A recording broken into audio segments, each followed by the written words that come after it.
Okay, so I spend a lot of time in hotel rooms eating a lot of kind of questionable food. The biggest thing that bothers me about traveling is wasted time. When I say that, I don't mean that in a negative way, but a lot of times in hotel rooms, I'm not set up to kind of be productive like I want to be. Even though I have my laptop with me and all kinds of equipment and all that, I just don't feel productive. So I thought a way that I could be productive was to actually shoot some video, because I'm in hotels a lot and the lighting sucks and the food's bad and I'm kind of bored and I'm kind of lonely, so I might as well talk to you.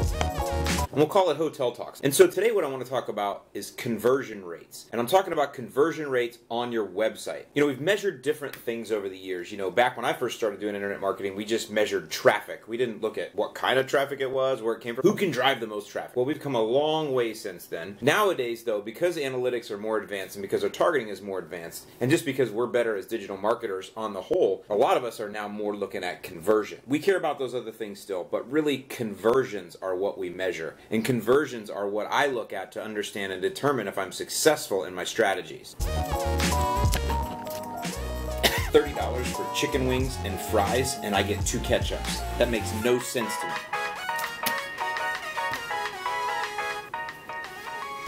So let's talk about conversions. In fact, let's talk about conversion rate. And I'm going to talk about conversion rate as it relates to auto dealers. That's because that's where the majority of my clients are, so that's the niche that I play in, that's the vertical I work in, and it's also one that's very competitive. And in fact, oftentimes I'll have clients or potential clients or even people in conferences ask me, Allyn, what is considered to be a good conversion rate for an automotive dealer's website? And inevitably, my answer always is, well, that depends. And I know that's not an answer that a lot of people want to hear, but it's one that I have to give, and this is exactly why. So for an automotive website, typically the way that you're going to measure conversions, at least me as your agency or what I would do as your strategist, I'm going to have access to Google Analytics, and that's where I'm going to measure your conversion. And so the way we're going to get the conversion percentage or the conversion rate is to take the number of leads divided by the total traffic, and we're going to get a percentage. So it looks something like this. So you can see here I've got all the channels up. This particular client, we're just looking at the last like 31 days or whatever. They had 10,445 visits and they had 6,229 conversions. So you can see that their conversion rate is almost 60%. So the way this is being measured, if you asked me the question, Allyn, what does a typical automotive website convert at? And I told you 60%, I can tell you right now, I'm gonna blow away 100% of everybody you talk to. So this one I just showed you, does that mean that this client is lying, they're beefing up their numbers? No, it illustrates the very first point that I need to make. When you ask me what is the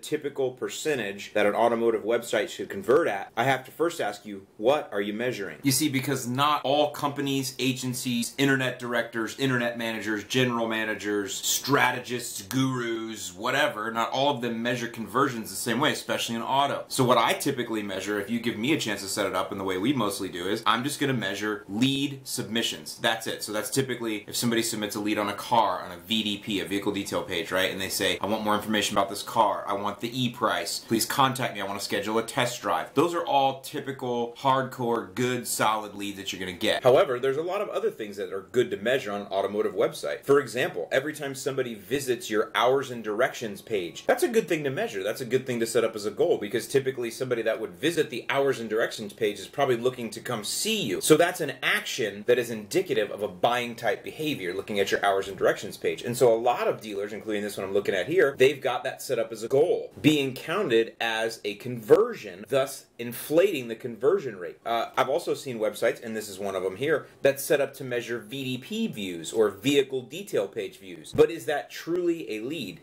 No. But it is a good to measure. Yes. So when you ask me what does an automotive website convert at, I can't tell you because everybody measures it differently. Not everybody looks at just pure leads. They look at some of these other examples that I've told you. And that's why I showed you this as a beginning start to show you this is a 60% conversion rate. So let's look at the true conversion rate that would be just leads on this website. So what I've done is I've gone over here and I've filtered this, right? And I've asked for just website leads or just website submissions. And now you see it breaks down and we're at 2.3% conversion rate on real leads. leads. Now to me, that's a much cleaner measurement. That's a much better way to look at it. And to be honest with you, 2.3% is a really good conversion rate for an automotive website. So the next time that somebody comes up to you and says, hey, my website converts at 10%, 12%, 50%, always take that with a grain of salt and make sure that you're measuring the same thing they are if you try to stack yourself up against them. Of course, I think there's a better way to stack yourself up, and I'm going to talk to you about that in the very end here. Okay, now the next thing that will affect your conversion rate on your website is your marketing mix.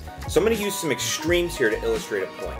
So when we talk about marketing mix, let's go back to this client I've got up here. Their marketing mix consists of, and this is just really quick channel grouping here, but obviously they've got organic SEO, right? That's a channel. They've got direct traffic. You guys all have this. Referral, paid search, social, display, very little display, but they do have some. It's probably remarketing mostly. But you can see this is kind of the marketing mix. Now that's a very generic way to look at it. There's a lot more that's involved there, but I'm just trying to get you to understand some different things. So you got organic, you've got paid search, you got all these different things, right? So let's talk about that marketing mix then. And again, I'm going to use some extreme. Let's talk about a dealership that's in the suburbs of Chicago, and they sell Fords. I'm just making this up as we go. That dealership has been around for a long time, but they do almost no marketing. Almost everything they get is based on word of mouth or people just knowing their name. In other words, the majority of the traffic that they get is going to be what we call branded search. People searching their name. Let's call it Ice Mountain Ford.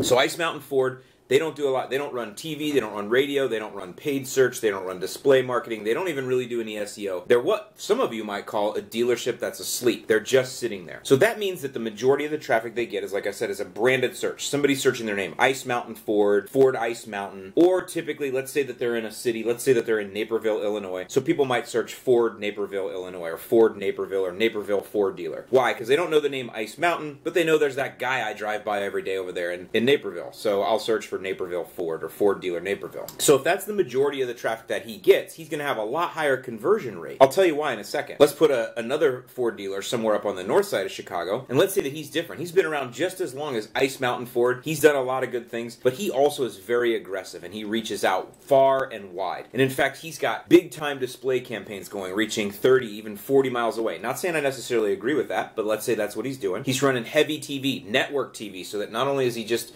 showing, cable buys in certain zones, he's actually got a network TV buy that shows across the entire Chicagoland area. By the way, this actually does happen. So he's got a really wide reach, a really far reach, and it's traditional, and he's got a big budget, so he's reaching very wide. His conversion rate or conversion percentage will shrink as a result. So let me give you an extreme to illustrate the point. Let's go back to Ice Mountain Ford. Ice Mountain Ford, because he only gets branded traffic, his website's probably converting somewhere north of 5 or 6%. I'm just guessing, but I'm going to tell you that's probably what it is. Why? Because the people that are searching his name want him. If people are searching your brand, they want you. So it's pretty obvious they're going to convert higher. Now, I can actually take and I can change and make your conversion rate go north of 50% just like that. And the way I can do that is I'm going to actually shut your website down to the search engines. I'm going to de-index it. It'll still be live on the internet, but I'm going to de-index it from Google. And what we're going to do is the only people that will find your site are the ones that type in www.icemountainford.com. They're really going to have to work to get to you. Those people will convert even higher. Why? Because they went through all the trouble to find you the only way they could, which was to type in your URL, which hardly anybody wants to do anymore. They will convert a lot higher. Now, on the flip side, I can actually make your website convert at 0.0000001% as well. That's a 0.00001%. I can do that for you overnight too. All you have to do is give me about $400,000, and you're that same Ford dealer on the north side. But instead of marketing in a 30 or 40 mile radius, which I still don't recommend anyway, I'm going to actually market for you in a 3,000 mile radius, and I'm going to stretch way out. And I might even decide to get in front of in-market shoppers for Ford. Why not? But I'm going to target 3,000 miles away. You're going to get a ton of clicks. You're going to get a lot of traffic to your website, but those people are not going to convert. Why? Because they really don't want you. So your marketing mix matters. The wider net you cast, the less conversions you're going to have. Key point here being that when you reach out wider, you're going to get in front of people that don't know your brand. They're not committed to you. They may want that Ford, but they're not committed to you as a brand, so they're still in research mode. You're kind of grabbing them when they're just a little bit higher up in the funnel. Should you do that? Yes, you should. You should grab them and pull them down. But it doesn't mean that they're down here making their purchase decision. They're a little bit higher in the funnel, and you're going out and reaching them. That's why we have the difference in pull marketing, which is the low funnel, and push, which is going after the higher funnel. Those of you who have a higher push strategy or a more aggressive push strategy are going to have a lower conversion rate on your website. So there's some points where we don't want to look necessarily at percentages. We want to look at raw numbers. What you have to do when you cast a wider net is do it incrementally and understand that I might be spending more, my conversion rate will dwindle, but am I still going to get a good return on investment overall? There will be that point, right, where you get too far out and you get too wide, and then the money doesn't make sense and the ROI isn't there, and that's when you back it in. But what you can't do is stab in the dark and go wide and small and wide and small. You take it out incrementally. So if you're comparing yourself to somebody in your 20 group or somebody else that said that their conversion rate was this or that, why don't you ask them, we got to look at your marketing mix first. Are you reaching as wide as I am? I'm going to go ahead and throw in another one here, and this one should be pretty obvious, but it's not always that obvious. Let me just say this. A Volvo dealer in Iowa is not going to have the same conversion rate as a Ford dealer in Georgia. So what I'm saying in this point is the brand matters, your location matters, and also the density of your competitors. That Volvo dealer in Iowa doesn't have a lot of competitors around them. That Ford dealer in Georgia probably has a competitor every 5 miles.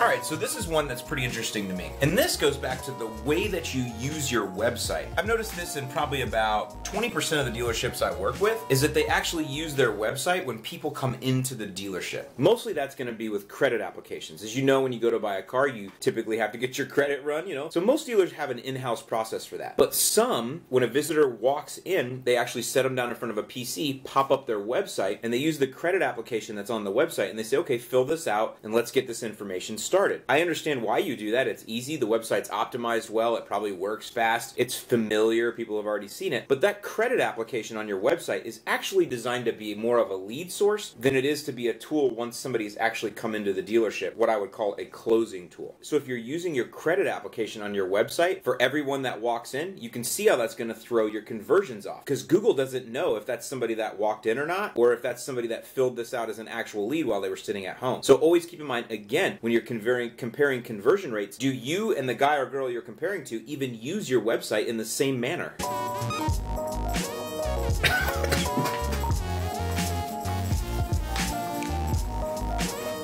And the last one, and it's one that really bothers me sometimes, is what about third-party pop-ups? You know, a lot of times those are not set up properly in Google Analytics, and we can't even read those. Like those $25 gift card things that kind of, like as soon as I get to your website, immediately in my face, test drive, $25, test drive, $25. What if I just wanted your phone number? $25, test drive, $25.